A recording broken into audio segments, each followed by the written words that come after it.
বিসমিল্লাহির রহমানির রহিম। কত খ্রিস্টাব্দে আরবরা সিন্ধু আক্রমণ করে? 712 খ্রিস্টাব্দে। মোহাম্মদ বিন কাসিম সর্বপ্রথম সিন্ধুর কোন শহরে উপস্থিত হন? দেবল। আরবদের আক্রমণের সময় সিন্ধু দেশের রাজা ছিলেন রাজা দাহির। ভারতে প্রথম মুসলিম অভিযান পরিচালনা করেন মোহাম্মদ বিন কাসিম। প্রথম সিন্ধু বিজয়ী মুসলিম সেনাপতি কে ছিলেন? মোহাম্মদ বিন কাসিম। সিন্ধু বিজয়ের মাধ্যমে কে ভারতীয় উপমহাদেশে ইসলাম প্রতিষ্ঠার পথ সুগম করেন? মোহাম্মদ বিন কাসিম। সুলতান মাহমুদ কতবার ভারতবর্ষ আক্রমণ করেন?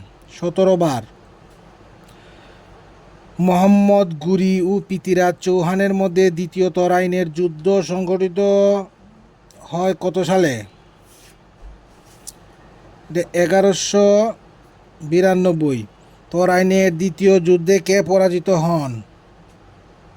পৃথ্বীরাজ। ভারতবর্ষে সর্বপ্রথম মুসলিম শাসন প্রতিষ্ঠা করেন মোহাম্মদ ঘুরি। ভারতবর্ষে মুসলিম শাসন আমলে রাজভাষা ছিল ফার্সি। ইখতিয়ার উদ্দিন মোহাম্মদ বিন বখতিয়ার খলজি। ইতিহাস বিখ্যাত সেনানায়ক ইখতিয়ার উদ্দিন মোহাম্মদ বিন বখতিয়ার খলজি কোন দেশের নাগরিক ছিলেন? আফগানিস্তান। কোন শতাব্দীতে মোহাম্মদ বখতিয়ার খলজি বাংলাদেশে বা ভারতবর্ষে আসেন? ত্রয়োদশ। কত সালে ইখতিয়ার উদ্দিন মোহাম্মদ বখতিয়ার খলজি বাংলা জয় করেন? 1260 সালে। বাংলায় প্রথম মুসলিম অভিযান পরিচালনা করেন কে? বখতিয়ার খলজি। বখতিয়ার খলজি বঙ্গবিজয়ের সময়ে বাংলার শাসক ছিলেন লক্ষণ সেন।